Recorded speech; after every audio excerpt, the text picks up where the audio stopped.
Hi, I'm Dr. Don Botter with Personalized Wellness. Today I'm going to shoot a little bit longer video. I apologize for that. And I'm also going to be doing some drawing and writing as we go along. And I'll apologize up front with some of the drawings. But this is going to be kind of an important video for me in the sense that this is the talk that I do with 100% of my patients when they come into the clinic for us to start talking about weight loss, why they put on weight, what are the factors involved in that, and then I guess more importantly, what do I do to change these things, to decrease weight and to basically live healthier. So this is going to be an educational video. I'm actually going to put this up on the YouTube channel and have it available for my patients before they actually come and see me. So everybody asks this question: why am I gaining weight? Why have I gained weight in my in middle age? I used to be able to take weight off easily. Now all of a sudden I put on weight, I can't take it off. It's stubborn. I'll lose a little bit of weight and then it stops and I plateau. Well, I'm a big believer in this issue, that this issue is from hormones. The big three hormones that I consider are thyroid. Everybody gets a full thyroid workup here at the clinic to make sure we're not dealing with hypothyroidism, Hashimoto's thyroiditis. The second is cortisol or glucocorticoids. Cortisol obviously is an incredibly important hormone, and unfortunately sometimes it's good in the short term for stress. So if we're stressed in a very short, somebody's attacking us, whatever, you release a lot of cortisol. Cortisol helps you mobilize, helps you increase energy. The problem with cortisol comes from long-term elevated cortisol levels. We go into that in the clinic, we talk about that. Essentially, a lot of these things, again, are stress related. So when we start talking about stress topics, it can be anything from poor diet, poor sleep is very high on the list, obstructive sleep apnea, all those things. The big player, though, is insulin. And insulin's what we have to get control of to take care of these issues with weight. And when I talk about insulin, it's mainly what I would call hyperinsulinemia. I know we've been using insulin resistance for a long time for when we talk about insulin, but I really don't like that term. I like the term hyperinsulinemia because I think it tells us more about what is actually going on. Okay, so thyroid, cortisol, we test for those. We'll talk about those in a later date. Insulin's what we're going to talk about today. And then finally, our sex hormones are also important. We check those on every consult here in the clinic. And by the way, click that subscribe button down at the bottom of the page. It really helps us out as a YouTube channel. And now the fun begins. So you're going to have to tolerate my drawings now. But this is exactly what I do with a patient when they come in. So, all right, so we're going to get rid of this. So, hyperinsulinemia. Hyperinsulinemia, to me, I think of hyperinsulinemia via what I call an overflow hypothesis. So, we've got elevated insulin levels. The question's why? Why do we have elevated insulin levels? Well, our bodies, if this is a cell, obviously we have trillions of cells in our body. In this cell you have what's called organelles within the cell, and one of those organelles is what's called the mitochondria. Your mitochondria act as essentially the fuel source, the energy source for all of the cells of your body, for your entire body. So this energy source, we take in oxygen from the environment. That oxygen goes in and eventually gets to the mitochondria, okay? That oxygen is going to be used in a reaction to form energy. Now, where do we get the substrates for that energy? Well, the two main substrates are glucose and fats. So obviously glucose comes from carbohydrates that we take in. So say you had a meal of pasta with a butter sauce on it. You're going to have both glucose and fat come into the system, okay? So when you have both of these introduced into the system, your body will always use glucose as a primary energy source instead of fat. So the glucose is going to go to the mitochondria to produce energy. Now, once this glucose enters the system, the other thing that happens is you have an organ called the pancreas, and the pancreas secretes a hormone called insulin. So this is insulin. So one of the jobs of insulin is to act on a receptor at the cell site and basically to open a trap door to allow glucose to come into the cell. So the glucose comes into the cell, combines with the oxygen, forms energy, and then we have a byproduct of CO2 and water. So there's the chemical reaction. We've made energy. Now, insulin has other roles besides just allowing glucose into the cell. One of the other things that insulin does, if this is a fat cell, if glucose is in the system, glucose has gone into the cell and is being used as energy. Now, fats are not allowed to get into the cell because there's an enzyme that's blocked to not allow fat to get into the process. So the fats in excess then will go to your fat cells, okay? One of the jobs of insulin, you have to think about what your body is thinking in a way. If insulin levels are high, your body says, okay, well, that means that there must be plenty of fuel available in the form of carbohydrates because insulin's been secreted and insulin's allowing glucose into the cell. So we don't want to use fat for an energy source. So insulin, one of insulin's jobs is going to go to the fat cells and block fat from getting out of the fat cell. And the other thing that it does, it helps fat get into the fat cell. So it speeds that reaction up and it basically magnifies that reaction to allow fats to get into the fat cells. So our fat cells expand. All right, next part of the equation. You have another organ called the liver. Okay? The liver does an amazing number of things for us. And one of the things it does, whenever you've had this meal and you've taken in glucose, you use the glucose as an energy source, not all of this glucose is going to be used up. And your body cannot allow glucose to stay in the system because it's very damaging to the body. So this excess glucose is going to go to the liver.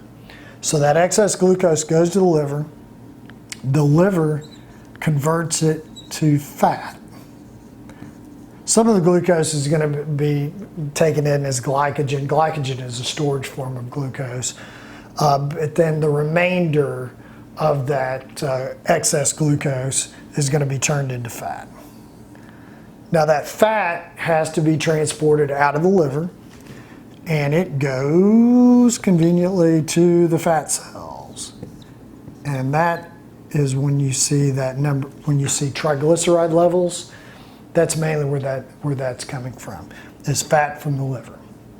So when you have very elevated triglyceride levels, if it's not a genetic problem, then almost assuredly it's from having too much carbohydrate in your diet. All right, so now how do we become insulin resistant? Again, I don't like the term. How do we develop this hyperinsulinemia? And what is the consequence of that? Okay, so we've seen the jobs of insulin, and one of the things, this is where I believe in what I call an overflow hypothesis. At some point, and everybody's genetically different where this is going to happen, at some point your fat cells are going to say, I've had enough, I don't want any more fat, and they become basically stretched and stuffed. Imagine a closet that you've just piled stuff into, and you open the door, things are starting to fall out, but you want to shove more stuff in there. Well, to shove more stuff in there, insulin is increased. So insulin levels begin to increase because as you remember, insulin helps fat get into these fat cells. So insulin acts like you into your closet door, physically shoving more stuff in there and trying to shut the door. But again, as these fat cells get too big, they don't want any more fat, insulin continuously increases, and as it increases, if you remember, one of the things that insulin does, it prevents fat from leaving the fat cells. So one of the consequences of insulin being elevated is it makes it very hard to get fat out of the fat cells now, which we're supposed to be able to do easily to use as an energy source. Okay, so eventually things get worse and worse and worse, and your body has to do something with this fat. Then you start developing fat in your organs. It starts as fatty liver. So some of this fat gets deposited in the liver, some of it gets deposited in the pancreas, it gets deposited in multiple organs. And that's when you start seeing this elevation of visceral fat, which is very damaging to the body. It's inflammatory. It, to me, is a big cause of hypertension. It's a big cause of cardiovascular disease, big cause of dementia. This insulin is a problem. But what we have to think of, the reason we've gotten into this trouble is essentially we have way too much fuel in the body in the form of glucose. Okay, so that's how the systems work. Insulin levels are now high. They're elevated. They're trying to keep control of everything, but at some point the insulin can't keep up, and at some point you become a diabetic because the insulin just can't keep up with the whole system. Your pancreas begins to be filled with fat, and you lose control of glucose. You become a type 2 diabetic. That's the end result. Now, when it comes to weight and weight issues, the reason that hyperinsulinemia makes it difficult to lose weight is because of what I talked about earlier, and the fact that insulin prevents you from accessing your fat cells.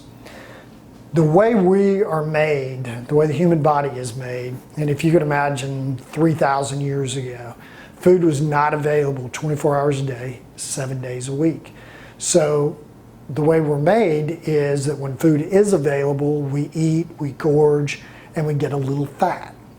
And then because, especially at that time, we knew that there was going to be a period of time of famine where we weren't going to have anything to eat. So feast and famine.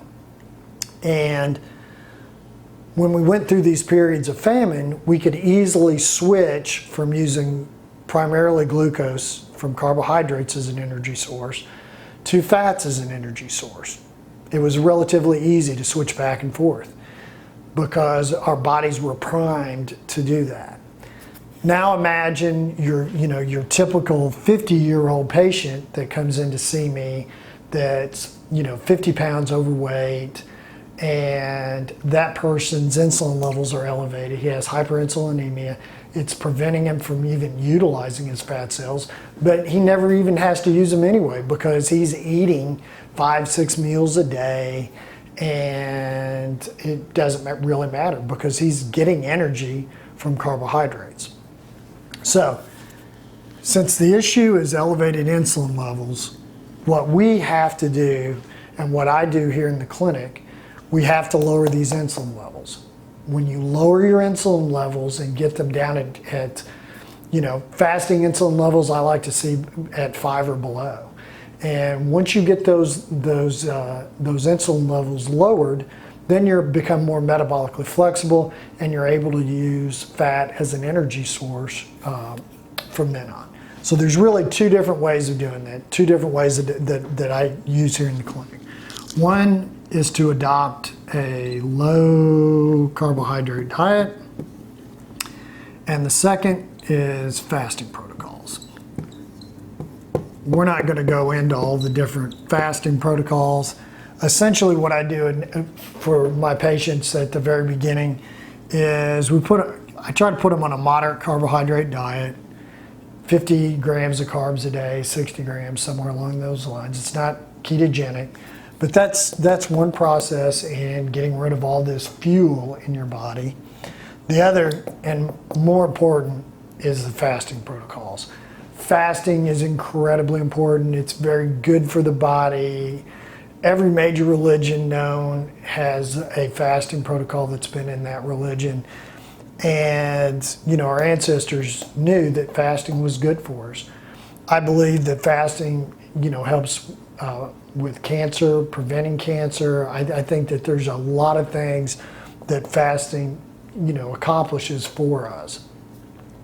So the initial thing I do, moderate carbohydrate diet, and then I put patients on what's called an intermittent fasting protocol, which generally means eating 2 meals a day, generally lunch and dinner within about 6 to 8 hours of each other.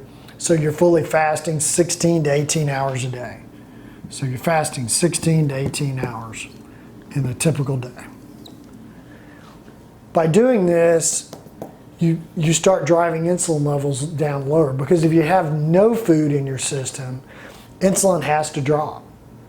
And as we keep dropping these insulin levels and your body becomes more sensitive to the effects of insulin, insulin's going to drop. We're going to start emptying out all this energy stores, mainly the fat in these organs, your liver, your pancreas, all these different organs. As we liberate all this fat to use as energy, we basically become much more healthy, we become much more metabolically flexible, and as we lose weight, we can keep that weight off. Okay, so that's this first video. I know this was long, I'm sorry, but very, very important. And again, I cover this with every single one of my patients when they first come to see me. So if you're a new patient, welcome. I'm glad you watched this video. It's going to help us out on our consult. If you're not a new patient, give us a call. We're always available. The phone number at the clinic is 601-898-0911. And please, again, hit that subscribe button. It helps us out as a YouTube channel. And we'll start doing some more videos from here that are very educational, and basically what I talk about in the clinic at all times. So again, I'm Dr. Don Bonner with Personalized Wellness. Thank you.